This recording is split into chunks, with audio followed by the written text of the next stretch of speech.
Hello everyone, my name is Sinta Bella, but you can call me Bella. My NPM is 254111047 and I'm from the Management Study Program, Faculty of Economy and Business, Universitas Teknokrat Indonesia, Class Management 25CX. Macroeconomy in daily life. Every day we experience the economy. Ketika harga makanan berubah, ketika seseorang mencari pekerjaan, ketika perusahaan berkembang, atau ketika pemerintah membuat kebijakan, semua hal tersebut merupakan bagian dari ekonomi makro. Macroeconomy is the study of the economy as a whole. Ekonomi makro adalah cabang ilmu ekonomi yang mempelajari kondisi ekonomi secara keseluruhan dalam suatu negara. Berbeda dengan ekonomi mikro yang membahas keputusan individu atau perusahaan, ekonomi makro melihat gambaran yang lebih besar. Ekonomi makro membahas beberapa hal penting seperti pertumbuhan ekonomi, inflasi, pengangguran, dan stabilitas ekonomi. Walaupun terlihat seperti pembahasan yang besar, sebenarnya ekonomi makro sangat dekat dengan kehidupan kita. Apa yang terjadi dalam ekonomi negara dapat memengaruhi kehidupan sehari-hari. Salah satu contohnya adalah inflasi. Inflation is the increase in price over time. Inflasi terjadi ketika harga barang dan jasa mengalami peningkatan secara umum.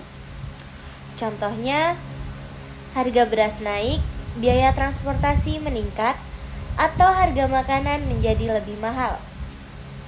Ketika inflasi terjadi, daya beli masyarakat dapat menurun. Artinya, uang yang kita miliki tidak bisa membeli barang sebanyak sebelumnya.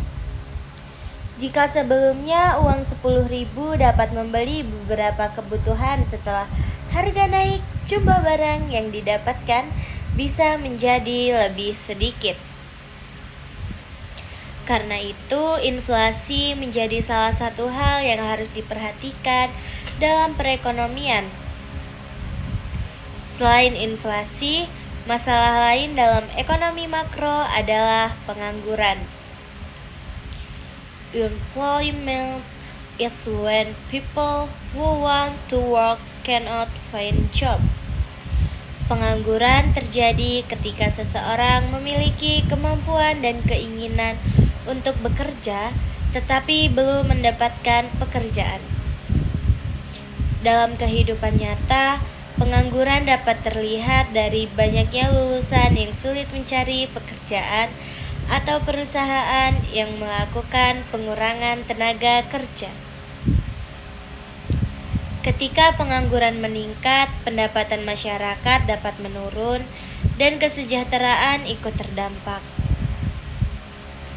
Selanjutnya adalah pertumbuhan ekonomi. Economic growth means an increase in a country production and income. Pertumbuhan ekonomi menunjukkan kemampuan suatu negara dalam menghasilkan barang dan jasa yang semakin meningkat.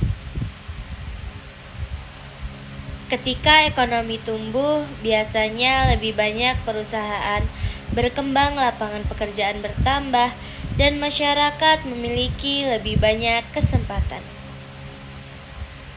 Pertumbuhan ekonomi dapat menciptakan peluang baru bagi masyarakat. Dalam ekonomi makro juga terdapat konsep pendapatan nasional.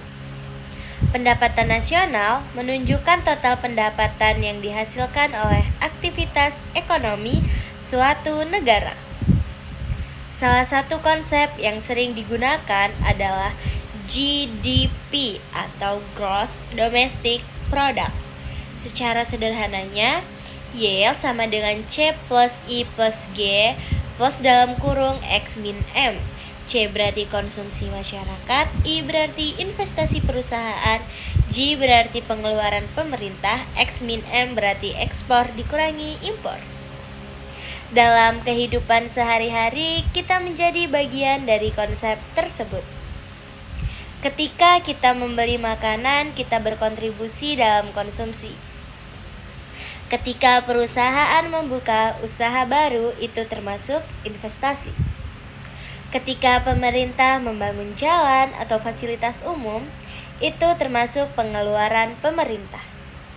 Selain itu, ekonomi berjalan melalui circular flow atau perputaran ekonomi.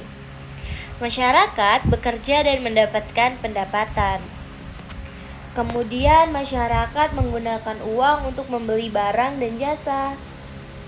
Perusahaan mendapatkan pendapatan dan membayar pekerja. Uang terus berputar dan membuat kegiatan ekonomi berjalan. Pemerintah juga memiliki peran penting dalam menjaga kestabilan ekonomi melalui kebijakan. Ada kebijakan fiskal yang berkaitan dengan pajak dan pengeluaran pemerintah. Ada juga kebijakan moneter yang berkaitan dengan suku bunga dan jumlah uang beredar. Semua keputusan tersebut dapat mempengaruhi kehidupan masyarakat. Karena itu, ekonomi makro bukan hanya tentang teori. Ekonomi makro adalah sesuatu yang kita rasakan setiap hari. Harga, pekerjaan, pendapatan, dan kesempatan semuanya memiliki hubungan dengan kondisi ekonomi. Macroeconomy is everywhere because what happens in the economy happens to us. Thank you. Bye-bye.